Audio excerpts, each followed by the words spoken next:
Avant tout, permettez-moi de rendre grâce à Dieu le Tout-Puissant qui nous a gardés jusqu'à ce jour.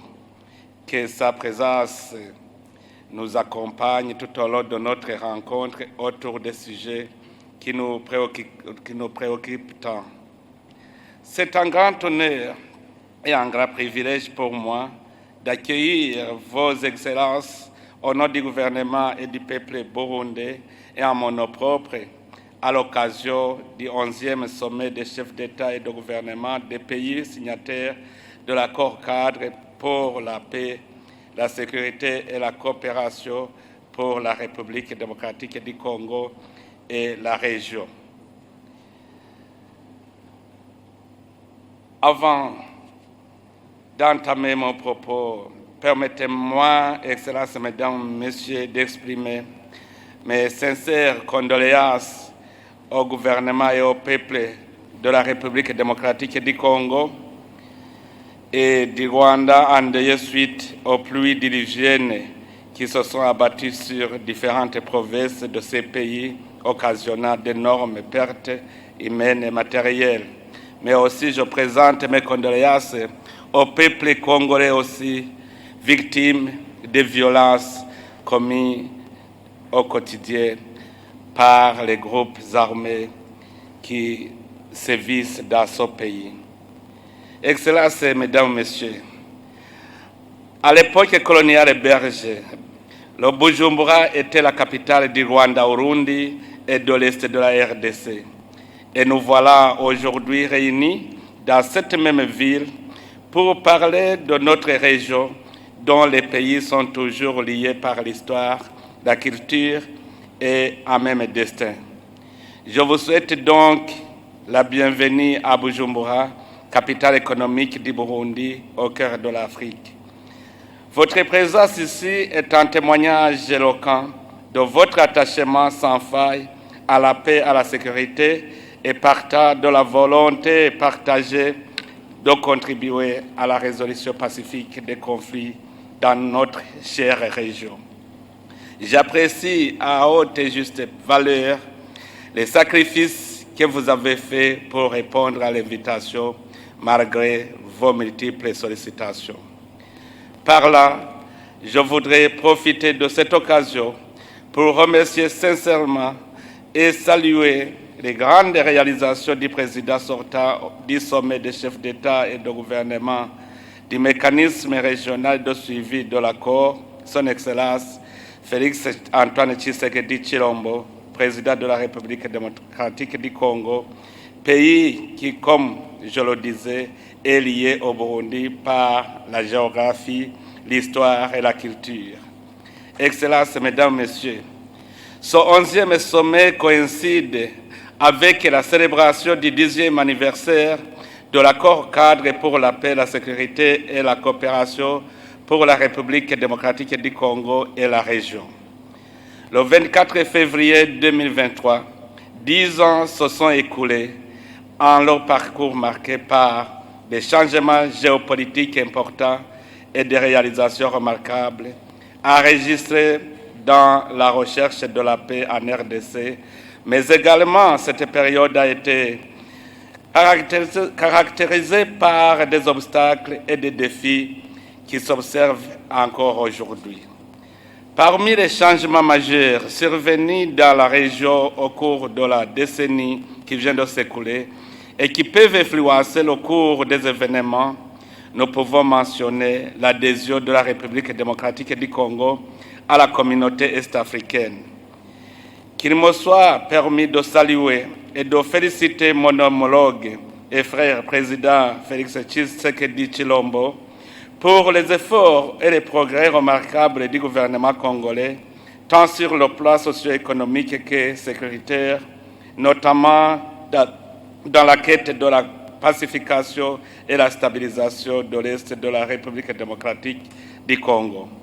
Pour y parvenir, la République démocratique du Congo a toujours pu compter sur les traditionnels garants de la paix et de la sécurité dans la région des Grands Lacs, dont l'Organisation des Nations Unies, l'Union africaine, la SADC et la CIRGL.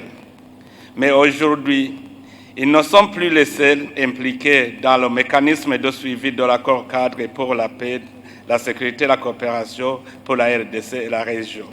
La question de paix et de sécurité en RDC fait partie de l'agenda de la communauté est-africaine. Et en effet, depuis que la RDC est devenue officiellement l'un des nôtres au sein de la communauté est-africaine, la communauté s'est naturellement impliquée pour contribuer aux efforts de pacification d'un pays frère. Par ailleurs, en plus des forces de la MONUSCO qui interviennent en RDC, des contingents de la force est-africaine s'y sont aussi déployés pour apporter leur contribution au retour et au maintien de la paix dans cette nation sœur. Au cours de ces 10 dernières années, les efforts que les différents intervenants ont déployés dans le but de retrouver une solution durable aux épreuves que traverse le peuple congolais sont énormes. Ici, je salue les efforts déjà engagés pour neutraliser les forces négatives à l'est de la RDC, y compris les réunions tenues à différents niveaux et dont les décisions ont significativement contribué à la mise en œuvre de l'accord, ainsi que les accords signés en vue de règlement pacifique des conflits qui constituent une menace pour toute la région. D'une pierre deux coups, j'apprécie aussi les efforts de la communauté est-africaine qui a initié un dialogue intercongolais avec les groupes armés qui ont accepté de déposer les armes pour intégrer le cadre de dialogue pour la paix. À cet effet, je rends hommage à son Excellence Uhuru Kenyatta, facilitateur désigné par le sommet des chefs d'État de la communauté est-africaine, pour ses efforts inlassables dans la conduite de ce dialogue.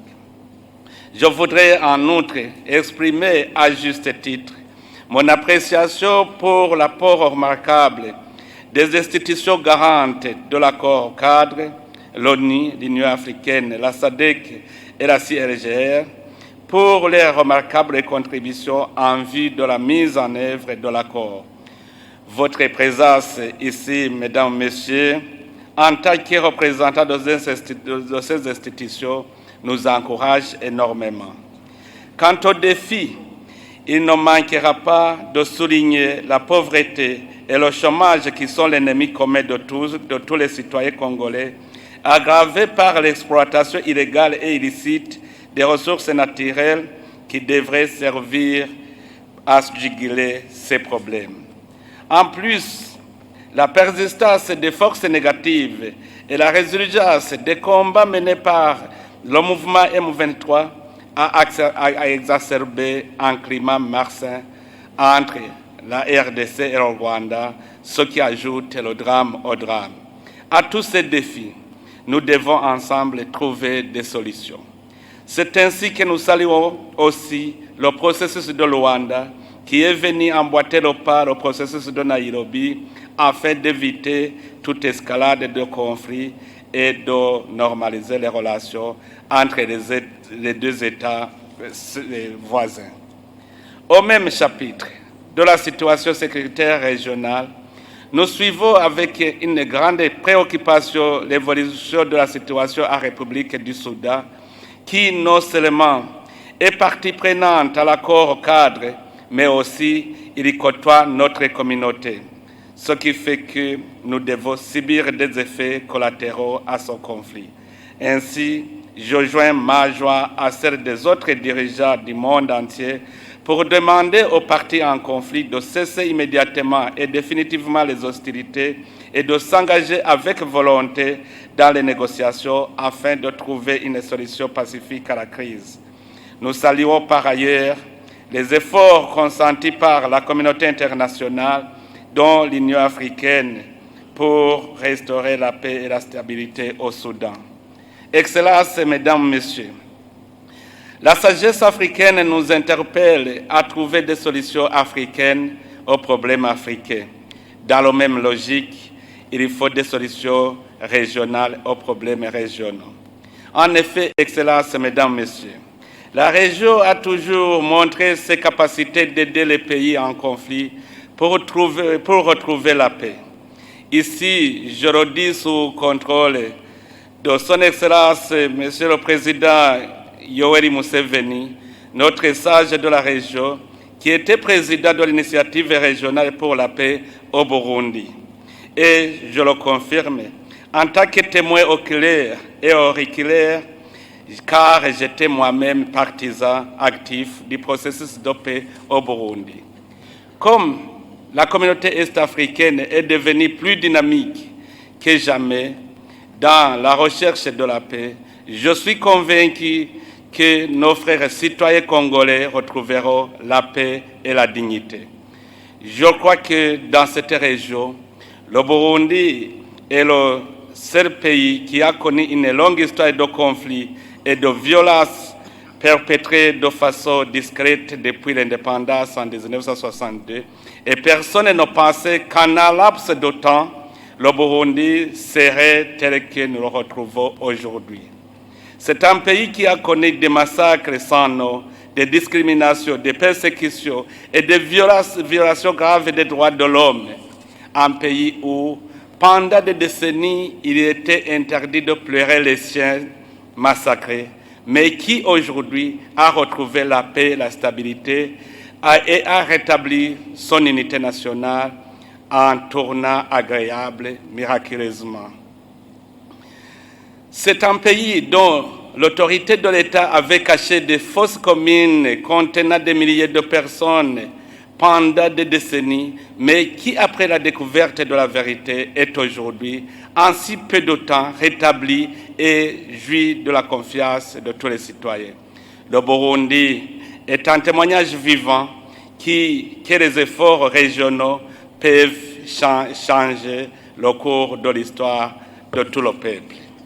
Par cette occasion, il me soit permis de réitérer la gratitude du peuple burundais à tous nos pays frères qui ont contribué d'une façon ou d'une autre à la restauration de la paix et de la sécurité au Burundi à travers l'initiative régionale pour la paix au Burundi, avec une mention spéciale à notre sage de la région, le président Kaguta Museveni. C'est la preuve que nos efforts ne sont pas vains pour notre pays frère. Je le crois aussi pour le gouvernement sud-africain. Ils sont témoins, ils ont appuyé la région dans la recherche de la paix au Burundi et le peuple burundais en est reconnaissant. Je vous remercie beaucoup, Monsieur le Président de la République sud-africaine. C'est ainsi que je profite de cette opportunité pour rassurer les Congolais et la communauté internationale qu'ensemble, en me référant à l'expérience burundaise et au savoir-faire, la paix et la réconciliation en République démocratique du Congo sont possibles. Nous sommes un même peuple et à les mêmes aspirations. Il suffit de s'y mettre avec la volonté ferme de toutes les parties prenantes. La République démocratique du Congo rétablira sa paix. C'est dans cet esprit de solidarité africaine qu'en matière de paix et de sécurité internationale, le Burundi continue à donner sa contribution à la paix et à la sécurité en Afrique et dans le monde, notamment à travers les missions de maintien de la paix en République centrafricaine et en Somalie, et reste engagé et déterminé à lutter contre le terrorisme partout où besoin sera. C'est aussi dans ce cadre qu'il ne tourne pas le dos devant les menaces à la paix de nos frères voisins. Nous devons donner le meilleur de nous. Excellences, Mesdames, Messieurs, lors de la 1140e réunion du Conseil de paix et de sécurité de l'Union africaine du 17 février 2023, les chefs d'État et de gouvernement ont décidé de la revitalisation de l'accord cadre. Cette décision rencontre les aspirations des différents pays signataires qui en avaient l'aspiration lors de l'évaluation de la mise en œuvre de l'accord pour la période 2017-2022. Nous saluons à cet effet les consultations techniques organisées et les initiatives prises au niveau de l'Union africaine et des communautés économiques et régionales, ainsi que des institutions garantes pour appuyer la mise en œuvre de l'accord cadre en vue de sa revitalisation conformément à la décision de la 1140e réunion du Conseil de paix et de sécurité de l'Union africaine tenue le 17 février 2023. Nous soulignons également avec appréciation que le Conseil de sécurité des Nations Unies a interpellé les signataires de l'accord cadre sur ce sujet, surtout en décembre 2017. Dans ce cadre, je salue la participation active au haut niveau de l'Organisation des Nations Unies. La présence parmi nous de son Excellence M. Antonio Guterres, secrétaire général des Nations Unies, est un témoignage éloquent que la détermination des Nations Unies à retrouver la paix, la sécurité et la stabilité en République démocratique du Congo et de la région. Nous saluons également l'élaboration d'une feuille de route du processus de la revitalisation de l'accord cadre, ainsi qu'une réflexion approfondie sur les meilleures conditions de mise en œuvre du dit accord. Excellences, Mesdames, Messieurs, au cours de la deuxième décennie de l'accord cadre qui commence, grande est notre responsabilité de nous attaquer davantage aux causes profondes des conflits, de renforcer la bonne gouvernance et la démocratie, de lutter contre la corruption et l'exploitation illicite des ressources naturelles, de résoudre les problèmes des réfugiés et du chômage. C'est aussi le moment de libérer la République démocratique du Congo de toutes les forces négatives étrangères qui sont établies sur le sol congolais. En outre, nous devons capitaliser les atouts immenses que la région possède et nos ressources humaines dont les femmes et les jeunes occupent une place de choix pour la paix, la sécurité et le développement. Au Burundi, par exemple, les femmes occupent un rôle très important pour la stabilité du pays. Elles sont hautement représentées dans les institutions de l'État et elles sont soutenues dans les activités économiques à travers la création de la Banque des femmes. En ce qui concerne les jeunes, ils constituent une force transformatrice et l'avenir de notre pays. Nos jeunes sont nés et grandissent à une époque qui favorise l'apprentissage, la recherche, la liberté de mouvement et de communication. Avec les nouvelles technologies qu'ils maîtrisent mieux que certains d'entre nous, ils sont doués d'une créativité inimaginable et sont capables d'accélérer le développement. Et comme nous réservons aux jeunes une place prépondérante à travers les forums nationaux de développement et les forums spécialement organisés pour les jeunes, nous notons que cette pratique a contribué beaucoup à la stabilisation de notre pays, ce qui peut inspirer d'autres pays, surtout africains. C'est d'ailleurs pour cette raison que nous remercions la conférence des chefs d'État de l'Union africaine pour avoir décidé que la ville de Bujumbura, qui nous accueille aujourd'hui, soit reconnue comme capitale des jeunes de notre cher continent. En ma qualité de champion de jeunes, en ma qualité de champion de l'agenda jeunesse, paix et sécurité de l'Union africaine, je m'en voudrais si je n'attirais votre attention sur le rôle incontournable de la jeunesse dans la stabilisation de la paix et le développement. En effet, Excellences, Mesdames, Messieurs, une jeunesse pauvre et non encadrée ne peut qu'être manipulée par ceux qui ne cherchent qu'à nuire, car elle constitue une force redoutable. Ce n'est qu'en les impliquant que nous amorcerons le développement intégral de nos pays, un développement qui ne laisse personne derrière, tout en gardant à l'esprit que l'adéquation, paix et développement sont intimement liés et doivent demeurer une priorité. Pour aboutir à la paix et à la stabilité, nous devons davantage promouvoir l'intégration régionale, combattre la pauvreté et résoudre les problèmes de réfugiés et unir nos forces contre l'extrémisme violent qui se nourrit financièrement de l'exploitation illégale des ressources naturelles et participe ainsi à l'appauvrissement de nos peuples. Excellences, Mesdames, Messieurs, Le 11e sommet des chefs d'État et de gouvernement des pays signataires de l'accord cadre d'Addis Abeba ouvre une nouvelle ère dans la mise en œuvre de cet accord avec de nouveaux paramètres et de nouveaux intervenants. Non seulement il nous permettra d'avoir une compréhension et une vision commune de la région dans le contexte actuel, mais il va également revivifier notre détermination partagée tout au niveau national, régional qu'international pour la paix, la sécurité et la coopération en faveur de la République démocratique du Congo et de toute la région. Pendant toutes nos discussions, je voudrais vous inviter à prendre en compte l'évolution actuelle du monde. Depuis l'éclatement de la guerre en Ukraine, les équilibres géopolitiques et géostratégiques changent vite et cela doit attirer notre attention. Nous devons tout faire pour protéger notre région des effets négatifs liés aux facteurs externes. Nos peuples méritent la paix et la sécurité de façon définitive pour mieux se consacrer aux travaux de développement. Comme nous en avons pris l'engagement lorsque le Burundi a été porté à la présidence de la communauté est-africaine, le programme régional de paix et de sécurité demeure au cours de cette présidence du mécanisme de suivi de l'accord notre première priorité. Le Burundi réitère sa ferme détermination à tout mettre en œuvre pour contribuer significativement au retour de la paix et à la stabilité de la République démocratique du Congo et de toute la région.